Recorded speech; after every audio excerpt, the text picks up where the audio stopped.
Thank you, Mike. That thing that you said about telling your wife to pull over, that's a true statement. My husband is an amateur photographer, and I'm often told, pull over.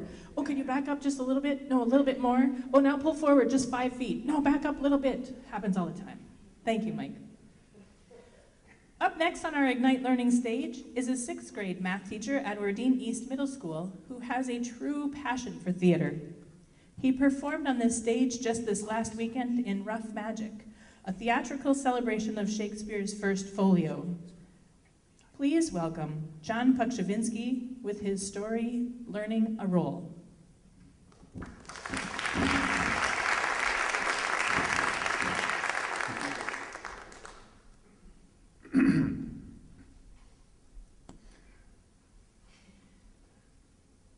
Oh, that this too solid flesh would melt, thaw, and resolve itself into a dew,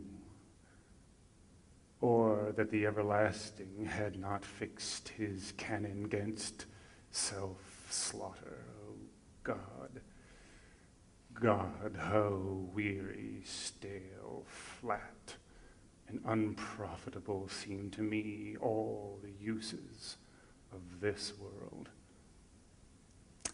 I'm an actor. Little slice from Hamlet there to lighten the mood.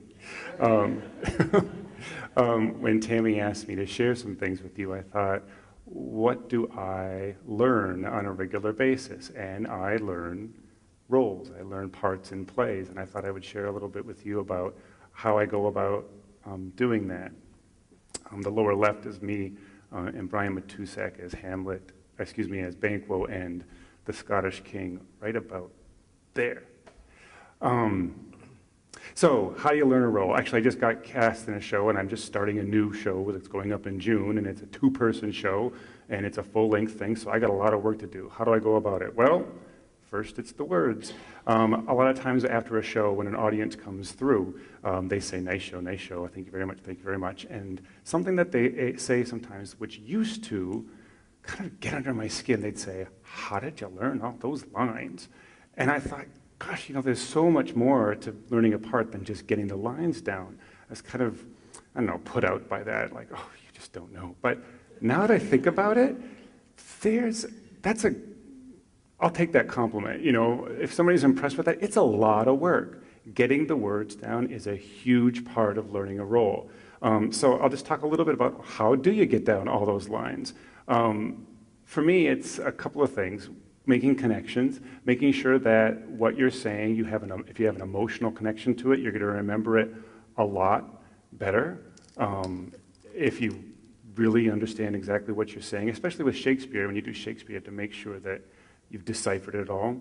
So emotional connection is huge, and a physical connection is huge as well. The blocking refers to the stage movement on a play, so you have to cross down left on this line. So if you know the blocking and you can connect what you're physically doing on stage along with what you're saying, that gets into your muscle memory, and that helps you remember as well. I have a friend who's an actor, and he just cannot get a word down. It doesn't stick at all until he gets up on his feet and say, okay, I'm down here at this line, I'm up over here on this line. So making a physical connection, and then repetition.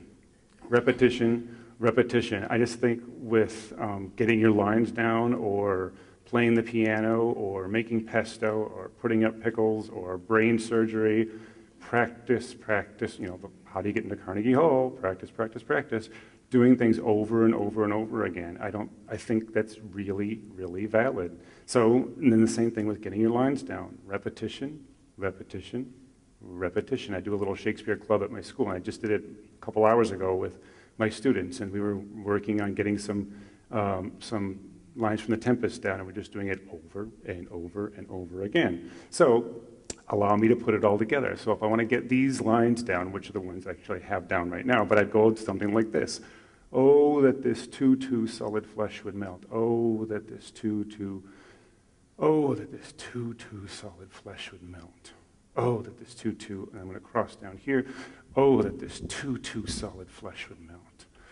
oh, that this two solid flush, over and over and over again, and then it gets deep into your head.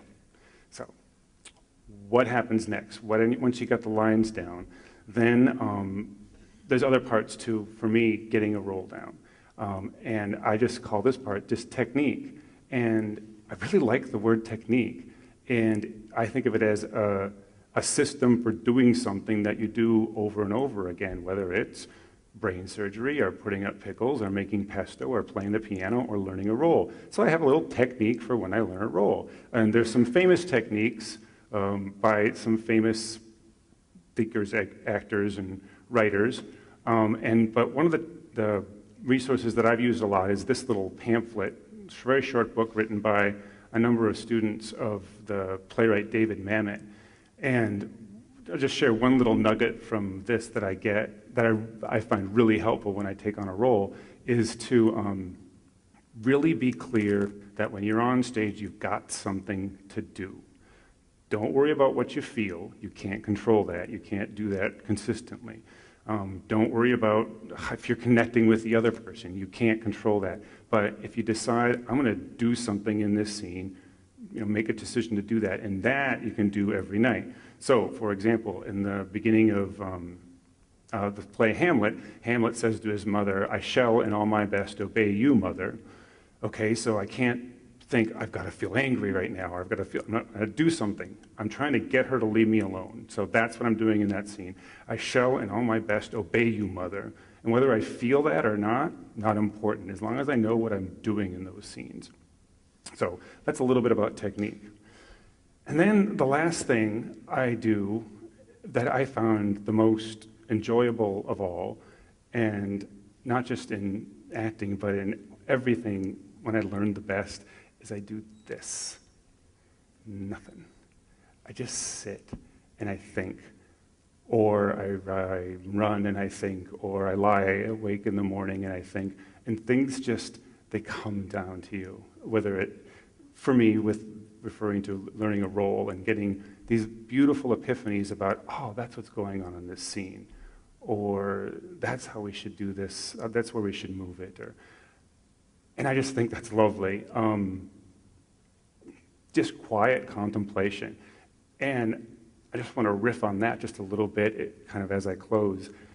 I used to, when I was in 4th grade, I had a paper out.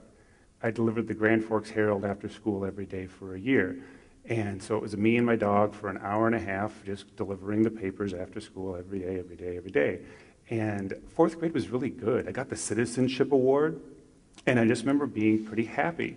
And then in 5th grade and 6th grade, I would look back at 4th grade and say, I was really happy in 4th grade, and I think it's because I had that paper out. I had that time to think every day. And then in 10th, 11th, and 12th grade, where I knew better than everything else, I realized, oh, boy, that sure was silly of me to associate that time of contemplation with my happiness and well-being. But now that I'm really, really, really smart, I'm able to look back and say, man, I think there was something to that. I think my well-being when I was 10 years old was connected with that time to be quiet and contemplative every day. And when I'm not well at all, these days, there's times where I'm not well, and it's because that's been missing. And so I'm that's been on my brain lately. And not just with learning a role, but with everything. Brain surgery, or making pesto, or putting up pickles, or playing the piano, that time of real quiet contemplation and letting things just come to you. So, thank you.